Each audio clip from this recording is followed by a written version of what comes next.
This is a Ducati Streetfighter. It's one of the most aggressive naked bikes that Italy has to offer. But this is also a Ducati Streetfighter, and it's also one of the most aggressive naked bikes that Italy has to offer. I don't know about you guys, but these bikes look almost the same to me, yet one of them will kill you if you're not careful. Can you guess which one it is? So I was curious about these two motorcycles. This is Ducati's Streetfighter V4 and the Streetfighter V2. They're very, very similar, but there's a huge difference between them. Actually, there's many differences between them, and that's what today's video is all about. This bike was loaned to us by a fan of the channel named Jacob, who's actually going to be featured in today's video because we're going to be riding both of these bikes back to back to see what the differences between them are, because I think one of these bikes will genuinely be dangerous if you're not careful. Let's get into the specs on both of these machines, find out the nitty-gritty differences, then we'll get them out on the road and see which one is more dangerous. All right, folks, let's start off talking about this V2. It's provided to us by Jacob, owner of this motorcycle. You may recognize him because he brought an XSR 900 to us not too long ago. Tell us about the bike, man. Do you like it? Yes. This is a huge step up from the XSR 900. Every aspect of the motorcycle has been risen an octave higher, and it's just non-stop fun. Yeah, so specs on this bike, I think I remember off the top of my head because I had a Panigale V2 in 2022, 955cc, Yep, right? This is a 955, 90-degree V-twin.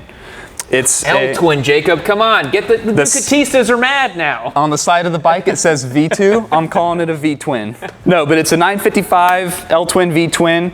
It makes 155 horsepower and 75 foot-pounds of torque, and this sucker will rev to 12,000 RPM. Yeah, those are good specs. Those are prodigious numbers. It's crazy to think that Ducati's like, this isn't enough, we need more. This is the baby brother. Yeah. Here's the big brother. This is a middleweight naked. Yeah, this is no biggie, no problem at all. Yeah, it's pretty amazing. The fact that this is also coming from the Panigale V2 means that it has the Superbike frame, it's got the Superbike geometry. This is a weapon of a bike for sure. Yeah, single-sided swing arm, Brembos up front, fully adjustable suspension. I mean, you can get away with a lot of stuff on this kind of bike. Yeah, traction control, wheelie control, all kinds of great stuff on it. But the fun doesn't end there for Ducati. They'll sell you something that's even crazier. Let's take a look at the V4. This is the V4S, the danger zone of Ducati's naked motorcycles. Jacob, you're excited to ride this one today, right? I'm very excited. Yeah, you've That's never an understatement. experienced the almighty power of the V4 yet, Dude, right? there's just so much GP coming through it. Yes. I am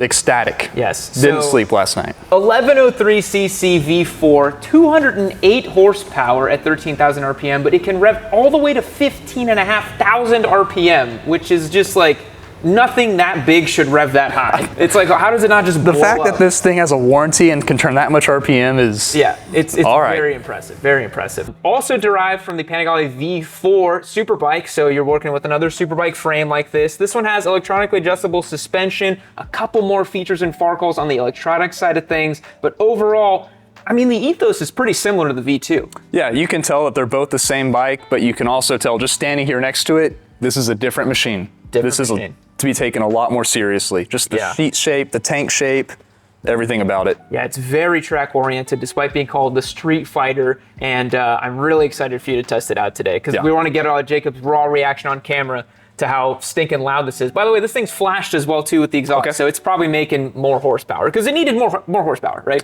If little is good, more is better. More is always better. Let's get these out on the road and let's see what it's all about. Now guys, it's never too early to start preparing for the riding season, so we're doing another pop-up giveaway. This time though, I want to help you stay connected. We're giving away the Cardo Pack Talk Bold Communicator System. Complete with JBL speakers, it helps you keep your eyes on the road and your hands on the bars so you can stay connected on any adventure. Whether you're riding with a buddy in a group of 4 or a pack of 15, enjoy the highest quality long-distance reception a motorcycle communication system can offer.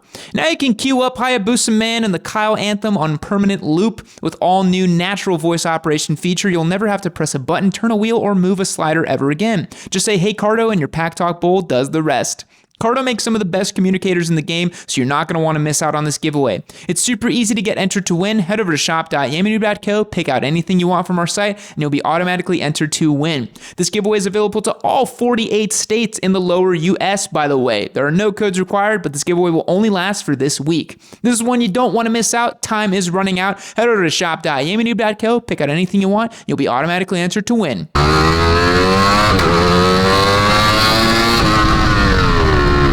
Jesus.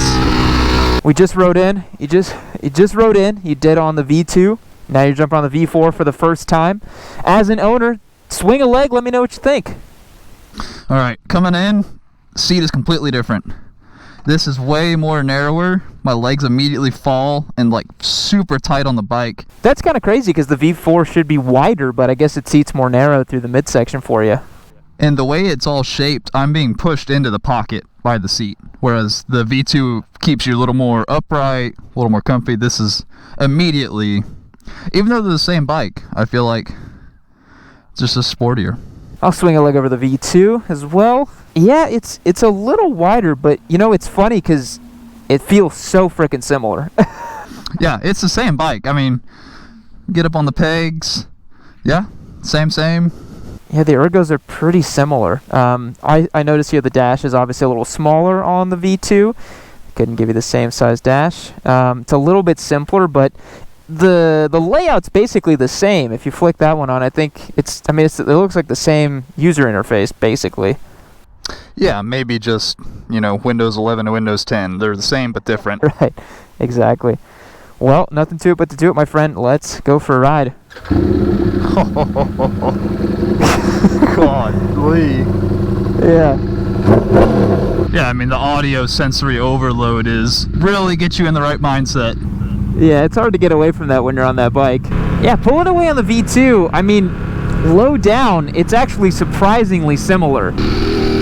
Oh, yeah. I mean, I feel, apart from the sound, I feel right at home. Yeah. It's a very similar experience. I really think that these two bikes are going to be very similar until we rev them out. The gearing feels similar, but I think because that one has so much more rev ceiling, you feel like you can, kind of hold first and second gear a lot longer than you could on this one.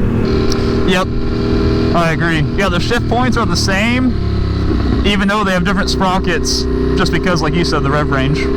Yeah, you have so much more revs. You have literally 4,000 more revs on that one than you do on this one. And it's just wild that we live in this world where this V2 is considered the middleweight. I mean, this thing's got 155 horsepower. I have to keep reminding myself that. It's like, it's 155, like any 600, any 750, that thing's gonna outgun it. This was considered like superbike power not that long ago. I mean, the MT10, I think it makes about 160 horsepower or so this thing is pretty on par with it. It's a crazy deceptive thing because standing next to it, this bike's fuel tank looks super wide, but riding it, it feels super narrow. Yeah, they've done some sort of magic trick where it's a 4-cylinder and it's like a big beefy bike, but yet somehow it still feels small and agile. But honestly, I do notice that this motorcycle has fewer cylinders and a smaller engine, and so the inertia of the motor feels a lot less. Like, I feel like I'm really able to like carve with this bike and get in there with it. It's really agile and athletic, It really feels like a welterweight. Like, it's crazy where, like we said, this has 155 horsepower, but it feels like fun and nimble. Like, whereas that, like, oh my god, you get that up in the revs, it's genuinely scary on the street. Yeah, I'm keeping it under 10 going through these unknown roads. Even under 10, I feel like I have all the power I want on the street. Oh yeah, you can feel it wanting to rev. Yeah, and it's cool, like we mentioned off camera how Ducati's done a lot of work to make that V4 feel like a twin cylinder. Do you feel like it is pretty twin cylinder like in the low revs?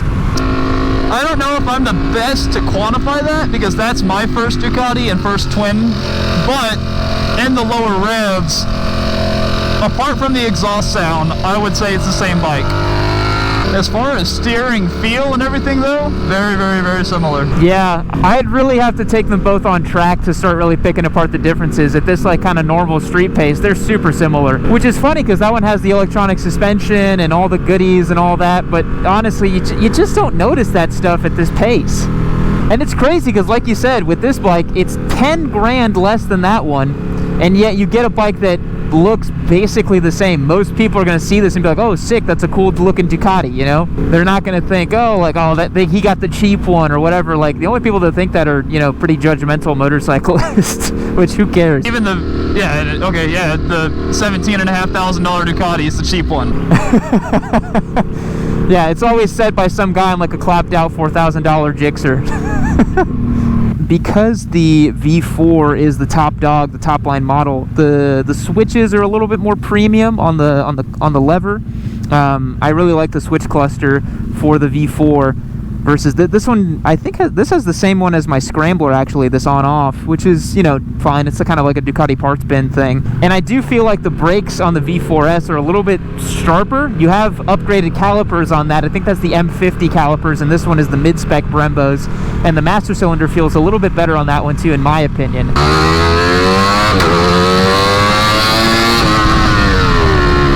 Jesus!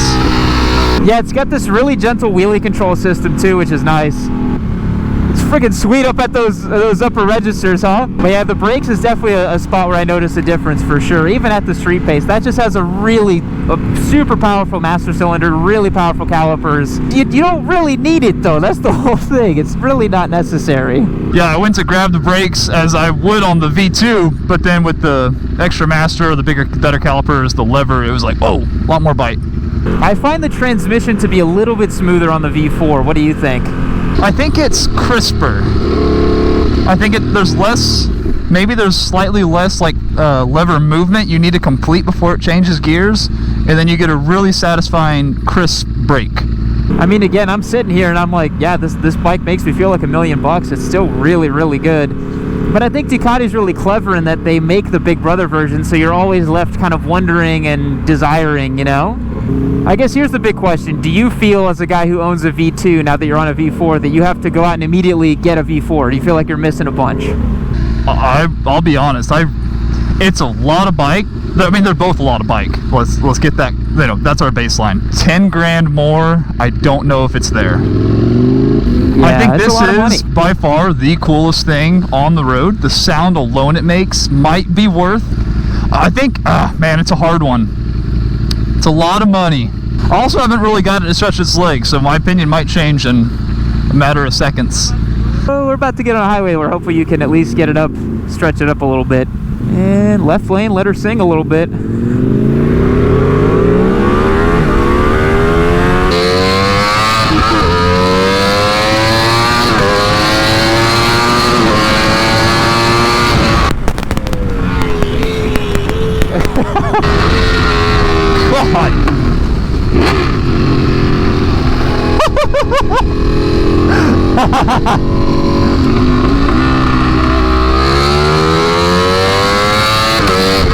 Jesus, as soon as you hit third gear, it picks the wheel up.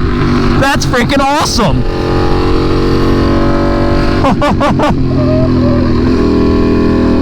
Alright, I get it. This is freaking cool.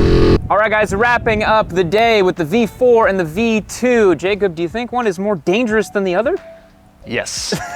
Yeah, Is that a question? I think the V4 is a little bit more. Way past that. Yeah, but it's funny because you look at it on paper, you're like, okay, it makes like 50 more horsepower, but like when you really feel that extra power is when you're like, oh my God, this thing piles on speed, right? Well, it's not only is it 50 more, but we have to think about it in the bike world. That's almost 33% more than this. So it's not like we're doing, 50 more of 600. It's 50 more of 150. Yeah. It's a big delta, right, when you look at the two motorcycles. But what's funny is the experience of both bikes. You're still on a Ducati. It still does the front wheel lift thing. It still makes a great sound. This one's a little bit better, we can both admit, right? This one's the cool V4 sound. Yeah, I mean, yeah. But at the end of the day, they're both still cool, flashy red Ducatis. Yeah, on the side of the tire, they both feel the same. The brakes are both phenomenal. They make all the right sounds and they do all the things, man. Yeah, so you as a V2 owner, would you go out and spend an extra 10 grand on the V4? That's the big question. The truth of this, I don't think I would at my current level of talent. And perhaps the level of, no given on your checkbook. Oh yeah. Because a lot of guys buy this because they're like, 15 Gs, 25 Gs, what's the difference, And Right. I get that, but for those of you out there trying to buy a motorcycle that you're gonna really enjoy and you're being a little more price conscious, we do think the V2 is a great option. There's really no reason to go out and get the one with the electronic suspension and all the fancy stuff, but again, if your pocketbook can support it, why not, So guys, thanks so much for watching today's video. We really do appreciate it. Thanks so much for Jacob for coming out and guest starring once again. Let us know down below in the comments if you've enjoyed his commentary on the V2 versus the V4. And we'll catch you in the next one. And make sure you get subscribed to enter in to win this one for free because it's a giveaway bike. We'll see you later. Well, well, well. What do we have here? A mighty fine steel horse, if I ever did say so myself. They don't make these at the rodeo anymore. I'm gonna just swing a leg over this bike. Now, if you want to see me spool some boost, got to click this video right over here. This year Turbo Hayabusa might be featured in the next video you see here on Noob. Tell you what, partner, I'm gonna turn off the lights. I mean, this bike gonna do some things.